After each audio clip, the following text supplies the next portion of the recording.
আসসালামু আলাইকুম। আশা করি ভালো আছো। আজ আমাদের HSC English for today free কোর্সের লেকচার 2। এক্ষেত্রে আমরা ক্লাস 1-এ ইউনিট 1 লেসন 1 পড়েছিলাম।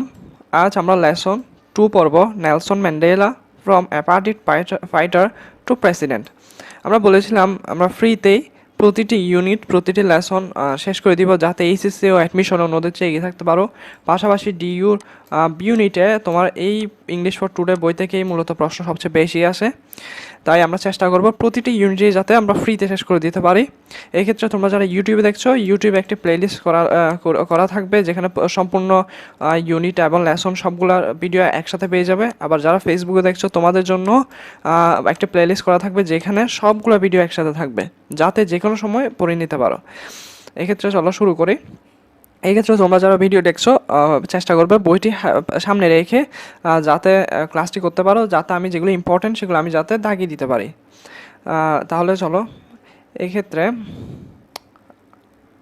হ্যাঁ, আমাদের Nelson Mandela from apartheid fighter to president. প্রথমে বলি অ্যাপার্টিড শব্দের অর্থ কী। অ্যাপার্টিড শব্দের অর্থ হচ্ছে বর্ণ বৈষম্য। আমরা যে জাতিগত বৈষম্য দেখি, যেমন কেউ কৃষ্ণাঙ্গ, বা কেউ সাদা, বা কেউ উচ্চ বর্ণের, কেউ নিম্নবর্ণের, এরকম যে অ্যাপার্টিড বর্ণ বৈষম্য রয়েছে, এই বর্ণ বৈষম্য মূলত এখানে অ্যাপার্টিড হিসেবে বলা হচ্ছে। তো তিনি অ্যাপার্টিড ফাইটার কেন?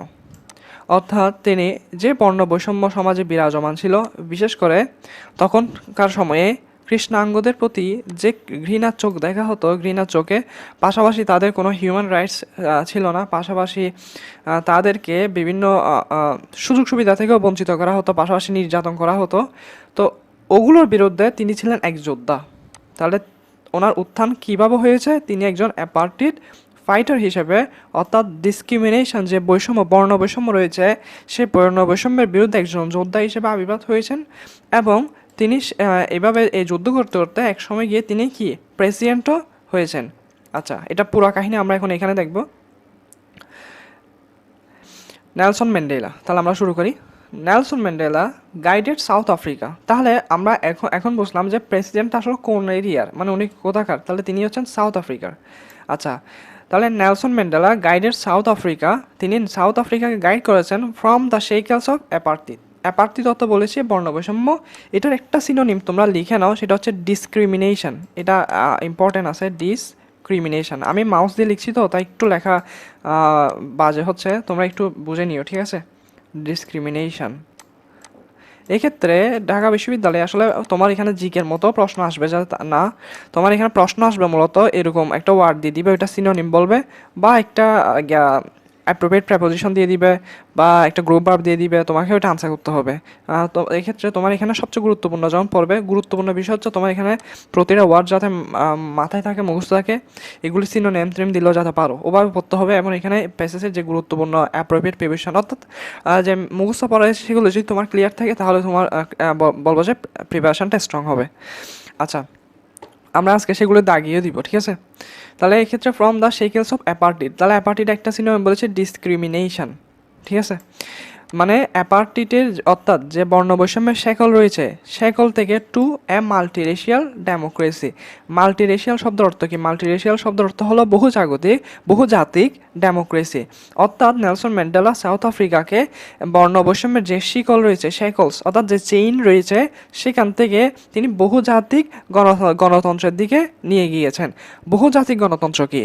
একটা সমাজে আমরা অনেকগুলো জাতি বসবাস করে, কেউ উচ্চ বর্ণের, কেউ নিম্নবর্ণের, বা কেউ নিগোষ্ঠী, কেউ সাধারণ মানুষ। তো এইভাবে যে বিভিন্ন জাতি মিলেই তো আমাদের এই সুন্দর সমাজ। এই সমাজের প্রতিটা জাতির প্রতিটা জাতিরই মূলত তাদের কথা বলার অধিকার, ফ্রিডম অফ স্পিচ রয়েছে, অর্থাৎ সবগুলো মিলে তাদের গণতন্ত্রের অধিকার রয়েছে। তা তিনি সাউথ আফ্রিকাকে এমন একটি পর্যায়ে পৌঁছান, যেখানে প্রতিটি জাতি মানে তাদের যে হিউম্যান রাইটস তা পাবে, তাদের যে ডেমোক্রেসি অধিকার তাও পাবে। তো এক্ষেত্রে এখানে বলা হচ্ছে মানে শিকলস অফ অ্যাপার্টি টু মাল্টিরেশিয়াল ডেমোক্রেসি। আশা করি বুঝেছ। আরেকটা বিষয় এখানে মাথায় রাখতে হবে, ধরো তুমি কোনো একটা যাত্রা শুরু করেছো, আমি লেসন 1ও বলেছিলাম, আবার বলছি, তুমি ধরো কোনো একটা জায়গা থেকে যাত্রা শুরু করেছো, তখন তুমি বলবে কি ফ্রম। ধরো তোমার লক্ষ্য যেটা গন্তব্য সে তার আগে বলবে টু। এখন দেখো এখানে প্রথমে সাউথ আফ্রিকার অবস্থা ছিল কি, শেকেলস অফ অ্যাপার্টি, তারা বর্ণবৈষম্যের যে শিকলে আবদ্ধ ছিল, তাহলে তাদের অবস্থান ছিল কোথায়, বর্ণবৈষম্যের শিকলে, তাহলে এটা হচ্ছে তাদের ফ্রম। তাদের লক্ষ্য ছিল কোথায়, মাল্টিরেশিয়াল ডেমোক্রেসিতে যাওয়া, তাহলে এখানে হচ্ছে টু। তাহলে এই জিনিসটা মাথা রাখতে হবে, তুমি যেখানে রয়েছে সেটা হচ্ছে ফ্রম, আর তুমি যেখানে লক্ষ্য সেখানে যাবে কি টু। তাহলে আমি বললাম যে ফ্রম সিটিজে, ধরো আমি চিরাঙ্গা আছে, আমি ঢাকায় যাব, তাহলে ফ্রম সিটিজি টু কী বলবো, ঢাকা বলবো। এই সেজন্য তো আমরা বিভিন্ন কোর্সে দেখি যে এইচএসসি টু অ্যাডমিশন বলে, এইচএসসি তারপর কী বলে টু অ্যাডমিশন। এটা অনেক গুরুত্বপূর্ণ, এটা প্রতিটা লাইনে এটা দরকার হয়, এটা সেজন্য বলে দিচ্ছি যে এইচএসসি টু অ্যাডমিশন কেন বলে। এই যে এইচএসসিতে তুমি রয়েছো এখন, ফর্মটা উজ্জ্বল থাকে আর কি, তুমি লক্ষ্য কোথায় অ্যাডমিশনে ভালো করা আর কি, সেজন্য টু অ্যাডমিশন এবার বলে। আচ্ছা, as an icon of peace and reconciliation who came to embody the struggle for justice around the world. আচ্ছা, তিনি গাইড করেছেন আমরা বুঝলাম, এক্ষেত্রে তিনি একজন শান্তির দূত হিসেবে, একজন আইডল হিসেবে, এখানে আইকনের একটা সিনোম লিখতে পারো যে আইডল, মানে তিনি একজন শান্তির দূত হয়ে, এবং রিকনসিলিয়েশন শব্দের অর্থ কী, এটার অর্থ লিখে রাখো, এটার অর্থ হচ্ছে কি পূর্ণ মিলন। মানে ধরো তোমার এক বন্ধুর সাথে তোমার ঝগড়া হয়েছে, কিন্তু এরপরে কোনো কারণে তোমরা আবার কি হয়েছ, বন্ধুত্ব তোমাদের আবার তৈরি হয়েছে, তাহলে আবার পূর্ণ মিলন হলো না, তাহলে এটা হচ্ছে মূলত রিকনসিলিয়েশন। তাহলে এই ক্ষেত্রে হু কেম টু এম্বডি। আচ্ছা, এম্বডির অর্থ কি, তাহলে এম্বডির অর্থ হচ্ছে, ধরো তুমি এখন লক্ষ্য দেখছো যে তুমি ঢাকা বিশ্ববিদ্যালয়ে আইনে পড়বে, যেটা আমি আমার সময় দেখেছিলাম স্বপ্ন, অথবা চট্টগ্রাম বিশ্ববিদ্যালয়ে আইনে পড়বে, এটা হচ্ছে তোমার স্বপ্ন। তুমি এমনভাবে পরিশ্রম করলে যে তুমি সত্যি দুই জায়গায় টিকে গেলে, তাহলে এটা হবে কি এম্বডি, অর্থাৎ ভাবনার বাস্তব রূপ প্রদান করা, ভাবনাকে কী করা, বাস্তবে রূপ দেওয়া। তাহলে তিনি একজন শান্তির দূত, শান্তি ও পূর্ণ মিলনের আইকন হয়ে, হু কেম টু, যিনি এসেছিলেন, to embody the struggle for justice around the world, মানে সারা পৃথিবীতে ন্যায়ের জন্য যে যুদ্ধ হচ্ছিল, ন্যায় প্রতিষ্ঠার জন্য যে যুদ্ধ হচ্ছিল, তাকে বাস্তবে রূপ দিতে তিনি এসেছিলেন কিসের দূত হয়ে, তিনি শান্তি ও পূর্ণ মিলনের একজন আইকন হয়ে এসেছিলেন। এতটুকু তো বুঝেছি, এটা একটু পেসেসটা কঠিন, একটু আস্তে আস্তে পড়লে হয়ে যাবে। ইমপ্রিজন্ড ফর নিয়ারলি 3 decades, প্রায় 30 বছর জন্য তিনি ইমপ্রিজন্ড অর্থাৎ বন্দী ছিলেন, ফর হিজ ফাইট, তার যুদ্ধের জন্য, এগেইনস্ট দ্য হোয়াইট মিনরিটি রুল। আচ্ছা, তাহলে তার যুদ্ধের জন্য তিনি 30 বছর কারাবন্দী ছিলেন। তার যুদ্ধটা কি, এগেইনস্ট বিরুদ্ধে, হোয়াইট মিনরিটি রুল। আচ্ছা, হোয়াইট মানে সাদা, মিনরিটি মানে কি, মিনরিটি, ধরো একটা সমাজে কৃষ্ণাঙ্গরা রয়েছে বেশি, তাহলে ওদেরকে আমরা কি বলবো, মেজরিটি। কি বলবো, মেজরিটি, মানে তারা সংখ্যা গরিষ্ঠ। কিন্তু ওদের সমাজে যারা সাদা বর্ণের ছিল, তো ওরা ছিল মিনরিটি, অর্থাৎ তাদের সংখ্যা লঘিষ্ঠ, তারা সংখ্যা কম ছিল, কিন্তু তবুও তারা কী করতো, সেই সময়ে তাদের যে রাজ্য ছিল, যে দেশ ছিল, তা শাসন করতো। তো এটা অবশ্যই বলতো, কারণ যে সংখ্যালঘিষ্ঠ, যারা সংখ্যালঘিষ্ঠ তারাই তো রুল করবে। তো তিনি এর বিরুদ্ধে লড়াই করেছেন। তাহলে ইমপ্রিজন্ড, এটার অর্থ বলেছে কারাবন্দী, তারপর আর কোথায় আর্থগুলো সহজ আছে। ইমপ্রিজন্ড, এটা মাথা রাখবে, এটা কি বলো, এটা পার্টস অফ স্পিচ কি, এটা পার্টস অফ স্পিচ হচ্ছে, এটা হচ্ছে অ্যাডজেক্টিভ। এটা কি অ্যাডজেক্টিভ, অনেকের ভালো লাগবে না, এটা হচ্ছে অ্যাডজেক্টিভ, এটা মাথা রাখবে, লিখে রাখো পাশে অ্যাডজেক্টিভ। কেন, তিনি কারাবন্দী ছিলেন, অর্থাৎ অবস্থাকে সম্পর্কে বলা হচ্ছে, তার অবস্থা হলে এটা কি হবে, অ্যাডজেক্টিভ হবে, এটা মাথা রাখবে। কারণ অ্যাডজেক্টিভ হয় নাউন আর প্রোনাউনে কি করে, দোষ, গুণ, অবস্থা, এগুলো কি করে বলো, এগুলি মডিফাই করে আর কি। আচ্ছা, এরপরে দেখি, Mandela never lost his resolve to fight for his people's emancipation. Mandela never lost his resolve, মানে তার দৃঢ়তা, একটা দৃঢ়তা থাকে না যে আমি ধর এখন ভার্সিটি ক্র্যাক করবোই, এটা একটা দৃঢ়তা। এই দৃঢ়তা ম্যান্ডেলার ছিল, কি জন্য ছিল, to fight for his people's emancipation, মানে তার জনগণের স্বাধীনতার জন্য যে যুদ্ধ, সেই যুদ্ধর প্রতি তার দৃঢ়তা কখনো কমেনি, বা তিনি কখনো হারাননি। ইমানসিপেশন ওয়ার্ডটি মার্ক করে রাখো, এটা ঢাকা বিশ্ববিদ্যালয়ে আগেও এসেছে। ইমানসিপেশন অর্থাৎ স্বাধীনতা। আচ্ছা, হি ওয়াজ ডিটারমাইন্ড, তিনি ডিটারমাইন্ড ছিলেন, দৃঢ় ছিলেন, টু ব্রিং ডাউন করার জন্য, কি ব্রিং ডাউন, অ্যাপার্টিট বর্ণবৈষম্য কমিয়ে আনার জন্য ওয়াইল অ্যাভয়েডিং অ্যাজ সিভিল ওয়ার। আচ্ছা, তাহলে এখানে একটা বিষয়, দুইটা বিষয় আমি দেখেছি। দেখো, যদি কোনো সময় হোয়াইল থাকে, কি থাকে, হোয়াইল থাকে, এরপরে কি বসে, ভার প্লাস আইএনজি বসে। দেখো, অ্যাভয়েডিং ভার প্লাস কি বসেছে, আইএনজি বসেছে। তাহলে হোয়াইল থাকলে এরপরে যদি ভার্ব থাকে, সেই ভার্বটা কি হবে, আইএনজি হবে। হোয়াইল থাকলে এরপরে ভার্ব থাকলে ভার্বটা কি হবে, আইএনজি হবে। অ্যাজ সিভিল ওয়ার, এই ক্ষেত্রে অ্যাজ সিভিল ওয়ার একটা বিষয় মাথায় রাখবে, যখন একটা আর্টিকেল থাকবে এরপরে দুইটা ওয়ার্ড থাকবে, শেষের ওয়ার্ডটি কি হবে, নাউন হবে, এবং এর আগের ওয়ার্ডটি কি হবে, অ্যাডজেটিভ হবে। তাহলে এই ক্ষেত্রে আর্টিকেল, হচ্ছে কি আর্টিকেল, সিভিল হচ্ছে অ্যাডজেটিভ, এবং ওয়ার হচ্ছে এটা কি, নাউন। এগুলো মাথায় রাখবে। একটা বিষয় মাথায় রেখো, এটা যদিও ফ্রি ক্লাস, কিন্তু মনে রাখবে এটা কিন্তু কোনো পেইড ক্লাসের চেয়ে কম নয়। এখানে আমি যেভাবে দেখিয়ে দিচ্ছি এটা পেইড ক্লাস ওইভাবে দেখিয়ে দেয় না, এটা তোমরা অন্য ক্লাসগুলো করলেই বুঝবে। এই ক্ষেত্রে আমরা এইভাবে প্রতিটি ইউনিট পড়িয়ে দেবো ইনশাল্লাহ। তো তোমরা যারা এখন আমার পেজে ভিডিওটা দেখছো, তোমরা পেজে ফলো রাখিও, যাতে আরও সামনে ভিডিওগুলো পাও। ফলো দিয়ে ওখানে ফেভারিটসে দিয়ে রাখিও, যাতে যে কোনো ভিডিও তোমার সামনে দ্রুত চলে আসে। আর যারা ইউটিউবে দেখছো, তোমরা চ্যানেলে সাবস্ক্রাইব অথবা ভিডিওতে লাইক দিয়ে রাখিও, যাতে বারবার তোমার অ্যালগোরিদম তোমার সামনে ভিডিওগুলো নিয়ে আসে। আর প্লেলিস্ট করা থাকবে, যে কোনো সময় তো দেখতে পারবে। আমি প্লেলিস্ট করার লক্ষ্যেই মূলত এগিয়ে যাচ্ছি। আচ্ছা, তাহলে দেখি, হিজ প্রেস্টিজ, তার সম্মান, অ্যান্ড ক্যারিশমা। আচ্ছা, এটা একটু বলি, এটার অর্থ কী। ধরো, এখন বঙ্গবন্ধু যখন 7 মার্চের ভাষণ দিয়েছিল, এটা একটা জ্বালাময়ী ভাষণ, এটা অস্বীকার করার কোনো উপায় নেই। এটা ছিল ওনার কারিশমা।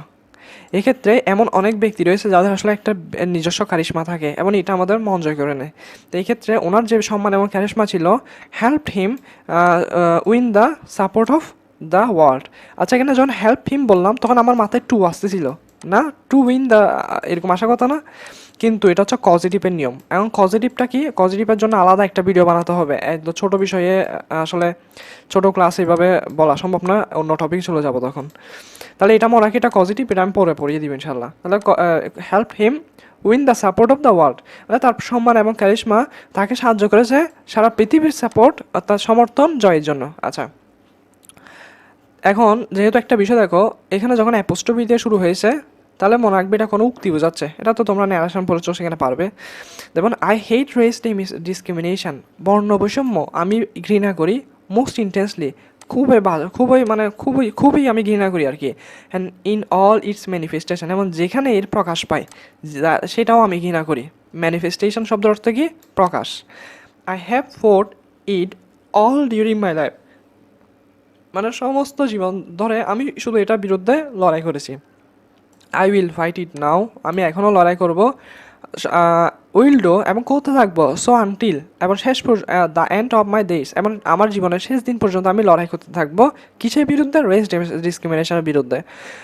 Mandela said in his acceptance speech, তিনি যখন অ্যাকসেপ্টেন্স স্পিচ, এটা কি দেখো, এখন ধরো যখন কোনো জায়গায় এমপি নির্বাচিত হয়, তখন আমরা শুনি যে তিনি শপথ গ্রহণের জন্য গিয়েছেন, এবং এইটাই আসলে মূলত যখন তিনি কোনো একটা দায়িত্ব গ্রহণ করে, তখন আমরা যে বক্তব্যটা দেয় তাকে আমরা মূলত অ্যাকসেপ্টেন্স স্পিচ বলি। যেমন যখন একটা বিশ্ববিদ্যালয়ে বিসি নিযুক্ত হয়, বা কোনো একটা জায়গায় নতুন কোনো কর্মকর্তা আসে, উনি একটা মূলত স্বাগত বক্তব্য দিয়ে মূলত তার সেখানে মানে কাজ শুরু করে।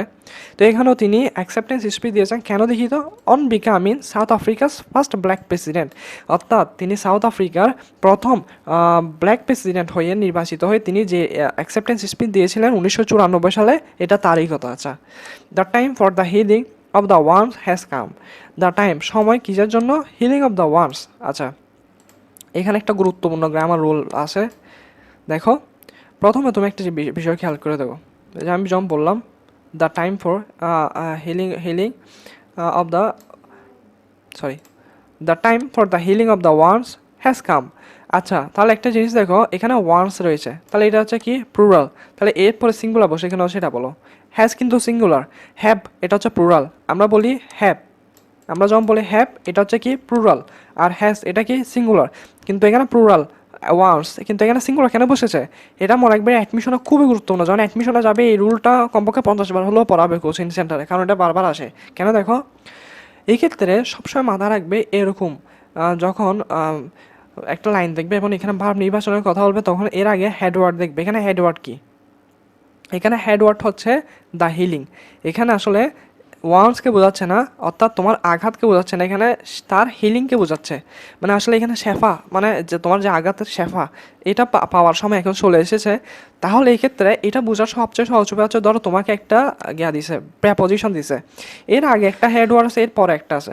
আচ্ছা, এর আগে যে নাউনটা আছে এর পরেরটাও নাউন, আমরা ধরে নিলাম। এখন এর সবসময় এর আগেরটা চিন্তা করবে, এর আগেরটা চিন্তা করবে। তাহলে এর আগেরটা যদি আমরা চিন্তা করি, এখানে কী হবে? The healing. এবং দ্য হিলিং এটা সিঙ্গুলার, সেজন্য ভাইয়া এখানে কি বসেছে? হ্যাজ বসেছে। আশা করি বুঝেছ। আচ্ছা, এরপরে দ্য মুভমেন্ট, এখানে দেখো একটা লাইন প্রত্যেকে কতগুলো গ্রামাটিক্যাল রুল তোমার ক্লিয়ার হয়ে যাচ্ছে। এটা জাস্ট এবার যখন লিখতে থাকবে তখন একটু দাগিয়ে রাখিও, ঠিক আছে? That movement to bridge the chasms that divide us has come. তাহলে একটা বিষয়, মানে যেই যে এমন এমন সময় এসেছে যা যা আমাদেরকে ডিভাইড করে, আমাদেরকে বিভক্ত করে, তা মিলানোর এখন সময় এসেছে। এক্ষেত্রে এখানে একটা গুরুত্বপূর্ণ বিষয় হচ্ছে হ্যাভ হ্যাজ সেড যখন বসে, এরপরে কি বসে? ভার্বের ফার্স্ট পার্টিসিপল বসে। এরপরে ভার্বে কি বসে? ফার্স্ট পার্টিসিপল বসে। ভার্বের ফার্স্ট পার্টিসিপল বসে। আচ্ছা, এটা বুঝলাম। এরপরে we have at least achieved hour political ইমান্সিপেশন।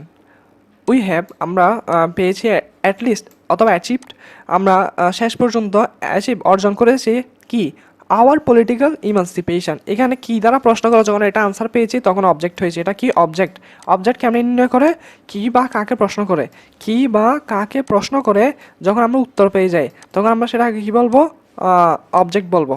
তাহলে আওয়ার পলিটিক্যাল ইমান্সিপেশন, এই পুরো সেন্টেন্স অবজেক্ট হচ্ছে আওয়ার পলিটিক্যাল ইমান্সিপেশন, এবং এটা কিন্তু একটা নাউন ফ্রেজও। এক্ষেত্রে ইমান্সিপেশন এটা হচ্ছে কি? নাউন। মানে আমরা আমাদের রাজনৈতিক স্বাধীনতা শেষ পর্যন্ত কি পেয়েছি। এখানে দেখো হ্যাভ বসেছে, হ্যাভের পরে ভার্বের ফার্স্ট পার্টিসিপল অ্যাচিভড বসেছে। আচ্ছা, ইন 1993 সালে Mandela was awarded the Nobel peace prize. আচ্ছা, ম্যান্ডেলা ওয়াজ অ্যাওয়ার্ডেড, এখানে এই পুরা লাইনটি কিন্তু প্যাসিভে রয়েছে। এই পুরা লাইনটা কি? প্যাসিভে। এই পুরা লাইনটা প্যাসিভে। আচ্ছা, প্যাসিভে কেন রয়েছে, কেন বলে সেটা বলো। যখন নোবেল প্রাইজ তিনি তো আসলে পেয়েছেন, যখন আমরা কোনো কাজ করি না বরং আরেকজনের দ্বারা সেটা করা হয়, তখন সেই ক্ষেত্রে আমরা কী করি? প্যাসিভে ইউজ করি। নোবেল প্রাইজ তো তিনি নিজেকে দেননি, আরেকজনই তো দিয়েছে। এক্ষেত্রে সেজন্য এক্ষেত্রে তিনি নিজে অ্যাওয়ার্ড নেননি, মানে ওনাকে আসলে পুরস্কৃত করা হয়েছে কার দ্বারা? নোবেল কমিটি দ্বারা। সেটা এখন উজ্জ্বল রয়েছে, সেটা আমাদের ব্যাপার না এখানে। সেজন্য যেহেতু ইনি নিজে থেকে না, আরেকজন দ্বারা এই কাজটি করা হয়েছে, সেইখানে আমরা এখানে কী করেছি? প্যাসিভ ভয়েস ইউজ করেছি। প্যাসিভ ভয়েস জন্য was awarded the Nobel peace prize and honour. Honour. আচ্ছা, এখানে একটা বিষয় দেখো, আমরা জানি ভাওয়াল কি হয়? An honour. এখানে অ্যান বসেছে কেন? দেখো, আমরা ভাওয়াল বলি কি? এ, ই,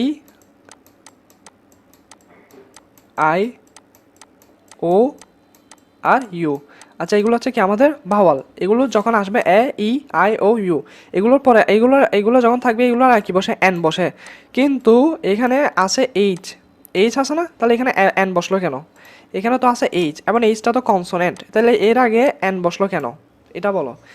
এক্ষেত্রে এই বিষয়গুলো মাথায় রাখবে। অনার যখন বলছি, আমার এইচটা উচ্চারণ হচ্ছে না, কিন্তু আমি বলছি অনর, এতটুকু বলছি। এইচটা উজ্জ্ব আছে, যেহেতু এই সূর্য আমরা উচ্চারণ করছি ও, ও দিয়ে, কি দিয়ে? অনার দিয়ে। তাহলে আমরা ও দিয়ে যখন বলছি, সেজন্য এখানে কি বসবে? অ্যান বসবে। আর আর্টিকেলের ক্ষেত্রে একটা বিষয় মাথায় রাখবে, উচ্চারণ দ্বারা নির্ণয় করতে হবে। তুমি যদি শুধু বাউল, 5টা বাউল দেখে নির্ণয় করতে চাও, ভুল করে ফেলবে। তোমাকে পরীক্ষা দিবে ড্যাশ অনার হি শেয়ার টুইট। তাহলে এখন তোমাকে এটা বুঝে নিতে হবে, যেখানে এখানে এসটা উচ্চারণ হচ্ছে না, ও উচ্চারণ হচ্ছে, তাহলে এখানে কি বসবে? অ্যান বসবে। কতগুলো টপিক ক্লিয়ার হয়ে যাচ্ছে দেখো একটা ক্লাসে। আসলেই বলছি, সেজন্য তো বলি এটা নর্মাল তোমরা যে পেড ফ্রি ক্লাস করো ওগুলোর মতো নয়, এগুলো পেড ক্লাসের মতোই।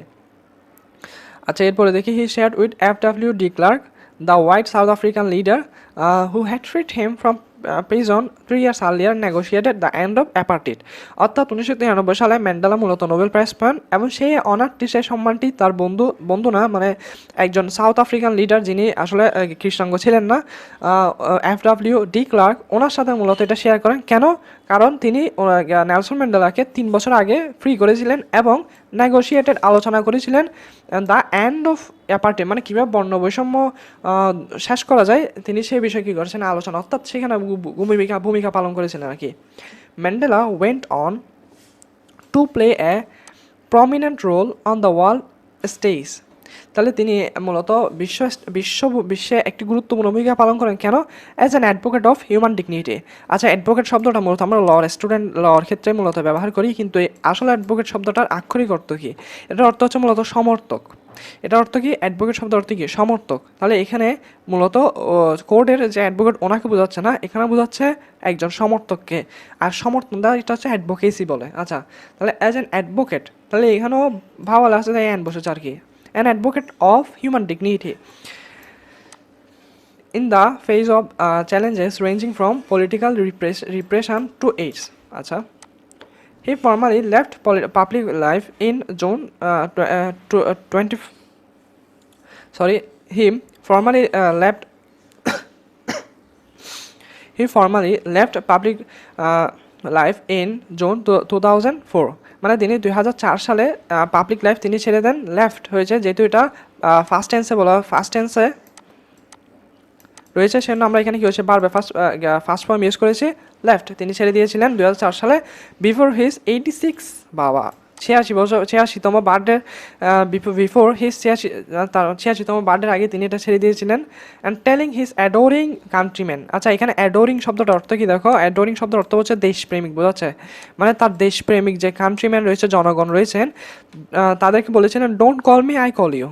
অর্থাৎ ডোন্ট কল মি মানে ধরো কোনো দরকার হয়েছে, দরকার হলে আমাকে ডাকতে হবে না, বরং আমি তোমার কাছে ছুটে যাব তোমার দরকার পূরণে। এটাই সেটা বোঝাচ্ছে, don't call me, I will call you. But he remained one of the world's most revered public figures. এখানে একটা গুরুত্বপূর্ণ রুলস, এটাও ঢাকা বিশ্ববিদ্যালয়ে এসেছে, প্রতিটা ভার্সিটিতে আমি মনে হয় একবার এসেছে। এটা হচ্ছে ওয়ান অফ এর রুল। এটা কিসের রুল? ওয়ান অফ এর রুল। ওয়ান অফ এর ক্ষেত্রে ওয়ান অফ এর ক্ষেত্রে কি হয়? ওয়ান অফ এর পরে যখন নাউন বসে, সেই নাউনটি কি হয়? প্লুরাল হয়। এরপরে যে ভার্বটি বসে, সে ভার্বটি কি হয়? সিঙ্গুলার হয়। তাহলে এটা মনে রাখতে হবে, ওয়ান অফ দার পরে নাউন যখন বসে, সেই নাউনটা প্লুরাল হয়, আর ভার্ব যখন বসে, সেই ভার্বটা কি হয়? সিঙ্গুলার হয়। সে ভার্বটা কি হয়? সিঙ্গুলার হয়। যেমন আমি বললাম ওয়ান অফ মাই। আচ্ছা, ওয়ান অফ, এটা বলি, এটা ঢাকা বিশ্ববিদ্যালয়ে এসেছে, এখানেও মনে আছে আমার। ওয়ান অফ মাই ফ্রেন্ডস, তাহলে মানে আমার one of my friends is a lawyer. আচ্ছা, এটা হুবহু ঢাকা বিশ্ববিদ্যালয়ের বিনিডে এসেছে এই প্রশ্নটা। আচ্ছা, একটু দেখা যাচ্ছে আশা করি। আচ্ছা, তাহলে দেখো, ওয়ান অফ মাই এটা বসেছে, এখানে যখন নাউন বসেছে ফ্রেন্ডস, তাহলে এটা কি বসেছে? এটা প্লুরাল বসেছে। এটা কি বসেছে? প্লুরাল বসেছে। এটা হচ্ছে নাউন। এরপরে যখন আমি ভার্ব বসিয়েছি, তখন আমি কি বসেছি? ইজ। তখন আমি এখানে কি লিখেছি? ইজ বসিয়েছি। তাহলে এটা মাথায় রাখতে, ওয়ান অফ এর ক্ষেত্রে নাউনটা কি হবে? প্লুরাল হবে, আর ভার্বটা কি হবে? সিঙ্গুলার। তা আমি এখানে বলো one of my friends as আছে কিন্তু, ইজ এ লয়ার। এটা হুবহু ঢাকা বিশ্ববিদ্যালয়ের বিনিয়োগে এসেছে। তাহলে এক্ষেত্রে দেখো, এবার এই রুলটার প্রয়োগ দেখো এখানে। তাহলে এক্ষেত্রে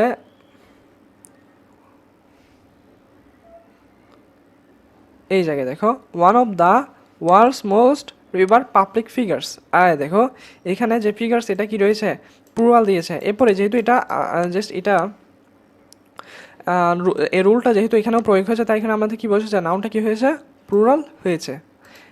আচ্ছা, এরপরে দেখি, combining celebrity sparkle with an unwavering message of freedom, respect and human rights. আচ্ছা, he is the epicentre of our time. Epicentre অর্থ কি? আলোচনা কেন্দ্রবিন্দু। মূলত যাকে নিয়ে আলোচনা করা হয়, মূলত তাকে এক্ষেত্রে ইপি সেন্টার বলা হয়। মানে তিনি সেই সময়ের আলোচনা কেন্দ্রবিন্দু ছিলেন। কোথাকার? আওয়ার্স ইন সাউথ আফ্রিকা, দক্ষিণ Africa, and yours and wherever you are, মানে সারা বিশ্বে তিনি ছিলেন আলোচনার কেন্দ্রবিন্দুতে। কে বলেছেন? Nadine Gordimer, the South African writer and Nobel laureate for literature. এখানে একটা গুরুত্বপূর্ণ ওয়ার্ড রয়েছে, লরিয়েট। লরিয়েটটা বুঝতে হবে, লরিয়েটটা কি? তাহলে লরিয়েটটা কি? লরিয়েট শব্দের অর্থ হচ্ছে বিজয়ী। তাহলে এখানে বলতে পারতেন নোবেল উইনার, এরকম বলতে পারতো, কিন্তু এখানে একটু স্ট্যান্ডার্ডই বেড়ে গেছেন এখন। লরিয়েট শব্দের অর্থ কি? বিজয়ী। লরিয়েট শব্দের অর্থ কি? বিজয়ী। এটা মাথা রাখতে হবে। এটার অর্থ হচ্ছে কি? বিজয়ী, উইনার। ফর লিটারেচার মানে সাহিত্য নোবেল বিজয়ী এবং সাউথ আফ্রিকান লেখক নাদিনা গোর্দিমার ওয়ান্স রিমার্কড, এটা বলেছিলেন, the years Mandela spent behind bars made him the world's most celebrated political prisoner. মানে তিনি যে সময় তিনি তার মূলত কারাগারের পিছনে সময় ব্যয় করা, এটাই তাকে সারা পৃথিবীর সবচেয়ে জনপ্রিয়, সেলিব্রেটেড শব্দের অর্থ বোঝা হচ্ছে জনপ্রিয় বোঝানো হচ্ছে, মানে উদযাপিত নয়, এটার অর্থ হচ্ছে জনপ্রিয়। বিশ্বের সবচেয়ে জনপ্রিয় পলিটিক্যাল প্রিজনার, রাজনৈতিক মানে রাজনৈতিক কারাবন্দী, এটাকে রাজবন্দী বলা হয়, রাজনৈতিক কারাবন্দী হিসেবে তাকে জনপ্রিয় করে তোলে আর কি। And a leader of mythic stretcher from millions of black south Africans, অর্থাৎ পৌরাণিক এমন কিছু চরিত্র রয়েছে যা আসলে অনুপ্রেরণাদায়ক। তিনি সেই চরিত্রে পরিণত হয়েছিলেন কাদের জন্য? ব্ল্যাক সাউথ আফ্রিকান, কৃষ্ণাঙ্গ দক্ষিণ আফ্রিকানদের জন্য তিনি সেই একটি চরিত্র হয়েছিলেন, মানে এটা হচ্ছে মিথিক মানে পৌরাণিক চরিত্র আর কি।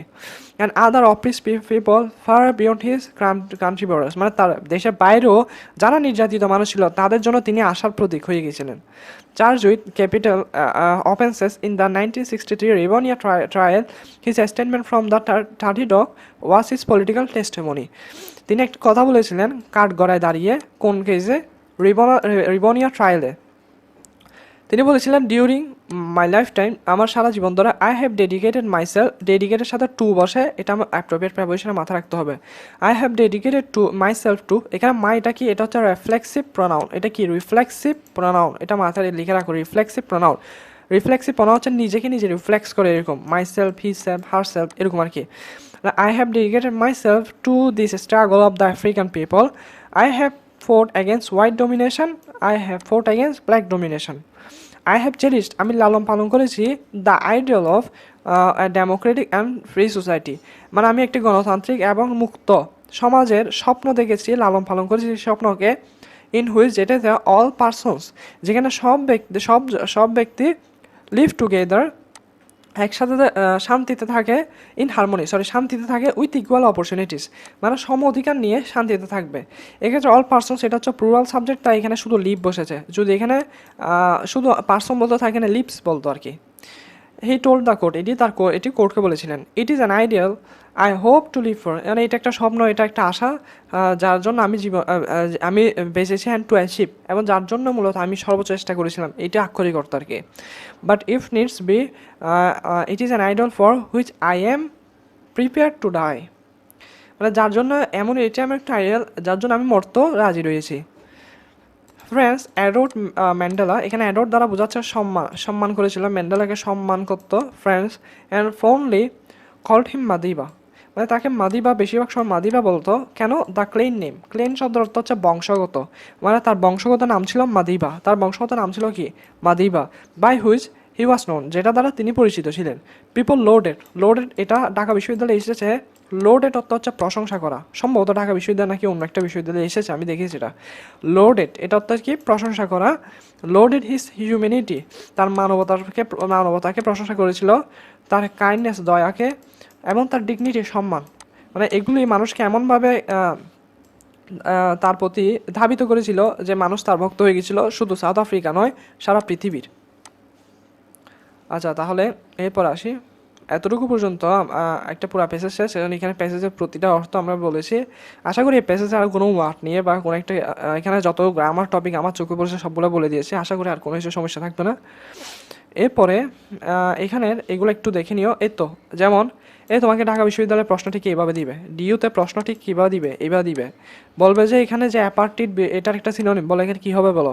আমি এটা কিন্তু প্যাসেজে বলে দিয়েছি, আমি যদিও জানতাম না এখানে এমসিকিউতে এরকম থাকবে। অ্যাপার্টিড কী হয়? ডিসক্রিমিনেশন হয়, এটা খুবই গুরুত্বপূর্ণ। অ্যাপার্টিড কি? ডিসক্রিমিনেশন। যারা এই ভিডিওটা দেখছো বা এই ক্লাসগুলো নিয়মিত করবে, আমার একটা আশা থাকবে যে এই বই থেকে, ইংলিশ ফর টুডে বই থেকে যতগুলো প্রশ্ন আসুক, তুমি সেটা ডিরেক্ট হোক বা ইনডিরেক্টলি পারবে, এই ক্লাসগুলো থেকে কমন আসবে। দেখিও, যদি ডিরেক্ট তো কোথাও আসলে কমন আসে না, ইউনিভার্সিটিতে এভাবে আশা করাও ভুল। তবে তোমার একটা স্বচ্ছ ধারণা হয়ে যাবে এই বইটি নিয়ে ইনশাল্লাহ, এই যদি প্লেলিস্ট তুমি শেষ করতে পারো।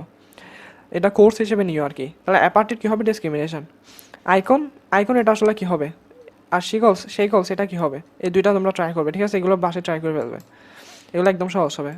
ম্যানিফেস্টেশন বলেছে, এটার অর্থ কি? প্রকাশ, তাহলে কী হবে? প্রেজেন্টেশন। এগুলো দেখে ফেলবে, একদম সহজ। যেমন এটা চলে এসেছিলো আর কি, এখান থেকে দিয়ে দিয়েছিল। এক্ষেত্রে বইয়ের এমসিকিউগুলো কিন্তু কি গুরুত্বপূর্ণ, এগুলো দেখে নিবে। এটা কি হবে? লিবারেশন হবে আর কি। আচ্ছা, এরপরে তোমরা এগুলো একটু দেখে নিবে। এগুলো আজকে সময় আর বেশি দীর্ঘায়িত করছি না ক্লাসকে, নাহলে এগুলো আমি দেখাই দিতাম। এগুলো এক্ষেত্রে এই উইথাউট ক্লোজটা এটা একটু দেখে নিবে, এটা বোর্ডে চলে আসার সম্ভাবনা আছে, আবার ঢাকা বিশ্ববিদ্যালয়ে দিয়ে দিতে পারে সম্ভাবনা অনেক। এই ক্ষেত্রে এখানে এই পেজটা পড়বে, আর এখানে গুরুত্বপূর্ণ একটা স্পেলিং রয়েছে, সেটা হচ্ছে টিউবারকুলোসিস। টিউবারকুলোসিস মানে হচ্ছে যক্ষা। যক্ষা এটা মাথায় রাখতে পারেন, টিবি রোগ আর কি। তাহলে এখানে যক্ষা এটা কেমন মনে রাখবে, TUBRCULOSIS,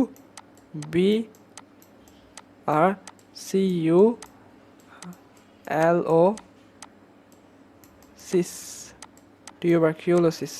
এটাই এইভাবে মাথা রাখবে, এবার পড়ে নিলেই হবে। এইভাবে ভাগ করে, আমার তো মাউস দিয়ে লিখছি তো একটু বানানোর সমস্যা, লিখতে সমস্যা হচ্ছে আর কি। এখানে এই ওয়ার্ডটা স্পেলিং একটু খুবই গুরুত্বপূর্ণ, এটা মাথা রাখতে হবে।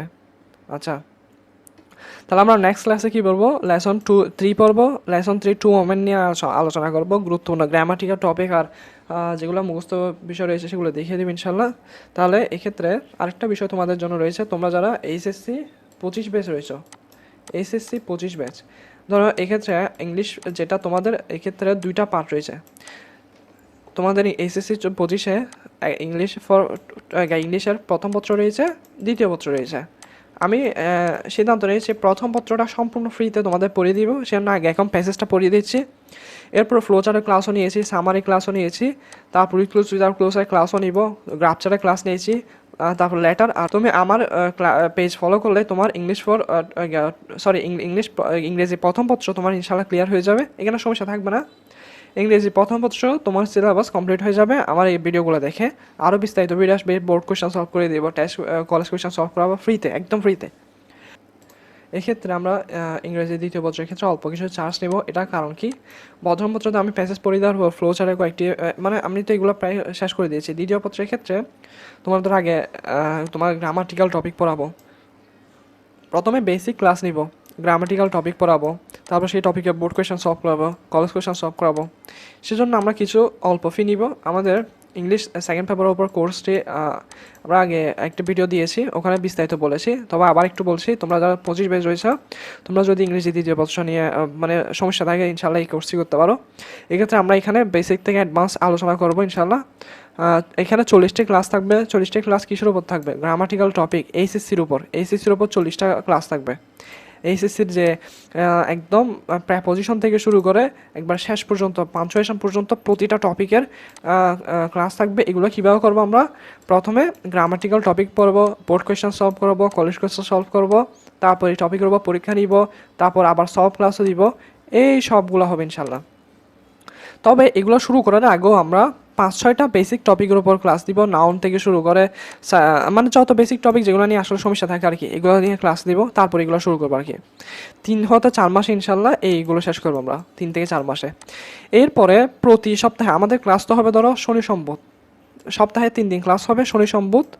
এরপরে শুক্রবার একদিন, ফ্রাইডেতে একদিন আমরা অ্যাডমিশন ক্লাস করব। অ্যাডমিশনের পড়া এখন থেকে শুরু করে দিব। অ্যাডমিশনের যে শিডিউল থাকবে, আমাদের প্রথম যে টপিকগুলো আসলে অ্যাডমিশনে পড়ানো হয় সেগুলো আমরা লাইন ওয়াইজ মানে প্রতিটা টপিক ওয়াইজ পড়া শুরু করব। 15 অধিক অ্যাডমিশন ক্লাস থাকবে, একটা হয়তো 1-1.5-2 ঘন্টা করে করে, যাতে অ্যাডমিশন পড়া এখন শেষ হয়ে যায়।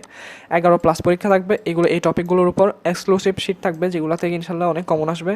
আর মেন্টর সাপোর্ট, অর্থাৎ তোমরা আমার সাথে হোয়াটসঅ্যাপ বা মেসেঞ্জারে কানেক্টেড থাকবে, যে কোনো সমস্যা তাৎক্ষণিক সমাধান যাতে পাও, আর গাইডলাইন পাবে, আর বিভিন্ন SW দেবো, ওগুলো শেষ করতে হবে এই আর কি। আমাদের ক্লাস 20 জুন 2024 থেকে শুরু হবে ইনশাল্লাহ। আমাদের কোর্স ফি 1000, তবে প্রথম 100 জনের জন্য আমরা 500 টাকা নিয়েছি। এক্ষেত্রে এই বিকাশ নাম্বার এগুলোতে তোমরা যদি মেসেজ মানে ফি পাঠিয়ে পেজে মেসেজ দিলে তোমাদেরকে অ্যাড করা হবে আমাদের যে গ্রুপ রয়েছে সেখানে। তোমরা যারা ইংরেজির দ্বিতীয় পত্রের উপর টেনশন রয়েছে এবং এখন থেকে অ্যাডমিশনের পড়া শেষ করতে চাচ্ছ, তোমাদের জন্য এই কোর্সটি একদম খুব কম টাকায় রেখেছি, যাতে সবাই অংশগ্রহণ করতে পারো। তাহলে ইনশাআল্লাহ দেখা হবে। আর আমাদের নেক্সট ক্লাস কী হবে, লেসন 3-র উপর আর কি, ঠিক আছে। এভাবে আমরা ইংলিশ প্রথম পত্র সম্পূর্ণ ফ্রিতে পড়িয়ে দিব, ইংলিশ দ্বিতীয় পত্রের উপর হালকা ফি নিচ্ছি আর কি, ঠিক আছে। তাহলে দেখা হবে ইনশাল্লাহ নতুন উদ্যমের নতুন বিষয় নিয়ে, নতুন টপিক। হ্যাঁ, তাহলে ততদিন পর্যন্ত ভালো থেকে সুস্থ থাকো। আসসালামু আলাইকুম।